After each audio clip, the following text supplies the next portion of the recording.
Hello साथीहरु, welcome back to my new video, new day new ब्लगको साथमा म उपस्थित भइसकेको साथीहरु। आज चाहिँ म यहाँ बारीमा घाँस काट्न आएको छु। मेरो युट्युब फ्यामिलीहरुलाई चाहिँ मेरो भिडियो के कस्तो लाग्छ मेरो कमेन्ट बक्समा कमेन्ट छाड्दिनु होला। हजुरहरुले माया, लाइक, कमेन्ट, शेयर, सब्स्क्राइब गर्न चाहिँ नभुल्नु होला। साथीहरु, मेरो काम भने चाहिँ बिहानै उठ्यो, घाँस काट्यो, डेली ड्युटी भनेको मेरो घाँस काट्ने। यस्तो साथीहरु, मकैबारीमा म चाहिँ घाँस काट्न आएको छु। अहिले बिहानै आएको छु, बिहानको कति 6-7 बजी। अनि हेर्नु साथीहरु, हाम्रोमा मकैहरु यस्तो फल्दैछ। हामीले ढिलो छरेको, त्यही भएर मकै अलिक खाने बेला भएको छैन। अहिले के भने आजदेखि भदौ लाग्यो साथीहरु। हजुरहरुकोमा के कस्तो छ? गाउँघरमा यस्तै छ। मेरो काम चाहिँ घाँस काट्ने, डेली ड्युटी। मलाई घाँस काट्ने काम देखेको छ साथीहरु। हजुरहरुलाई दिएको छ कि छैन घाँस काट्ने काम? हेर्नुहोस् साथीहरु, मकै बारीमा घाँस कटाइ हुँदैछ। यस्तो छ मकै भन्ने चीज। आजको दिन चाहिँ यस्तो छ साथीहरु। यस्तो छ। सधैँ नै यस्तो हुन्छ। तपाईहरुकोतिर कस्तो छ मौसम कमेन्ट गर्नु होला।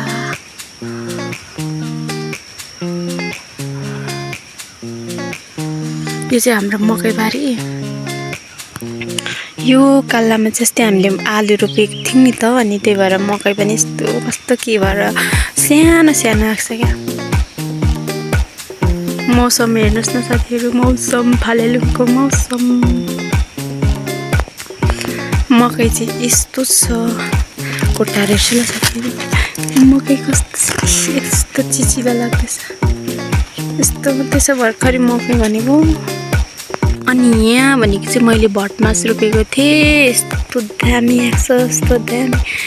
यो साल भने चाहिँ के, म चाहिँ आज हजुरहरुलाई घाँसबारी डुलाउँदैछु। म घाँस कसरी काट्छु देखाउँदैछु। म घाँसको बारी कतिखेर पुर्याउँछु त्यो पनि देखाउने छु साथीहरु। मकै भने चाहिँ यस्तो छ, सबै मुसाले खाएको कि केले खाएको यस्तो मकै। खोयै मात्रै छ त। अनि यो चट्टी त मकै नभएको माथि यहाँ पनि खाएछ, उता तल पनि दारेछ, अनि यहाँ पनि छ यस्तो बनाएछ। यहाँ पनि यो सक्नुहुन्छ साथी।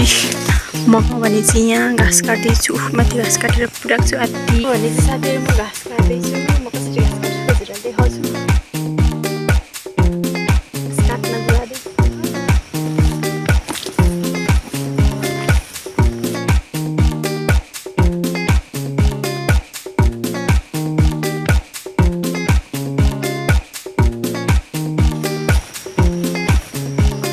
अब भने चाहिँ म घाँसबारी हाल्छु।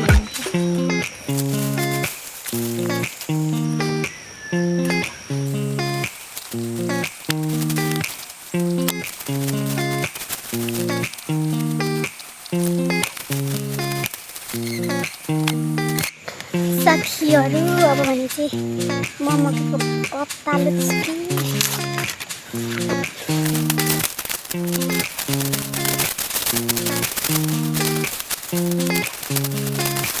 साथीहरु, यस्तो मकै पात लुच्नु पर्छ नि त, किनभने यस्तोमा चढेर सबै मकै खाइदिन्छ मसालो। अनि यसरी लुच्नु पर्छ। यो पनि घाँस लुच्नु छ।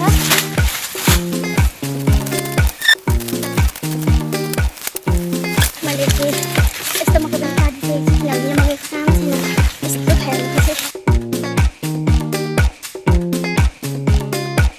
अब भने चाहिँ म घर जाँदैछु। मैले बारी पुरै सकेँ। अब भने म उकालो जाँदैछु घर।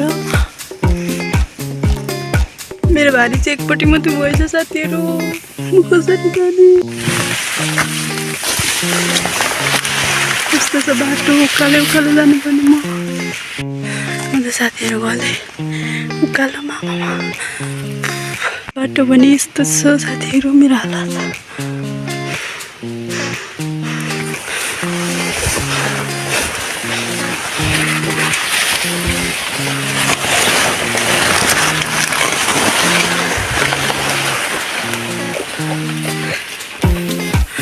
बल्लै आइपुग्यो साथीहरु। एक कुरो भएर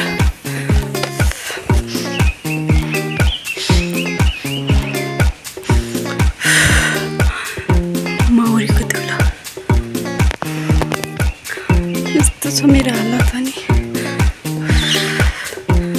मेरो घाँसको बारी साथीहरू यो दुईटाले गर्दा मेरो जिन्दगी जानेको साथीहरू यहाँ अर्को पनि छ अनि एउटा तल पनि छ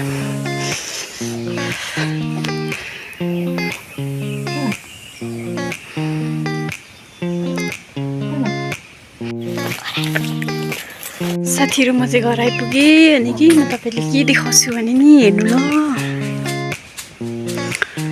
यो यसको अचारको कसलाई मनपर्छ तपाईँहरूलाई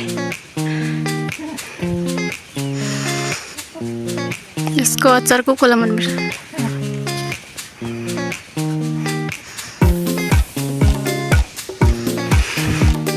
कति धेरै फलेको छ साथीहरू मेरो फुल यस्तो छ साथीहरू सबै झरेर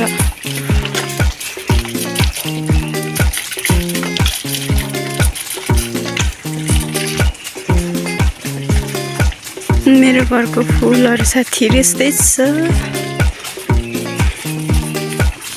यहाँ कस्तो दामी फुलिरहेछ जस्तै भर्खर लिएर सारेको नि त यिनीहरू चाहिँ म तपाईँलाई फुलेपछि देखाउने छु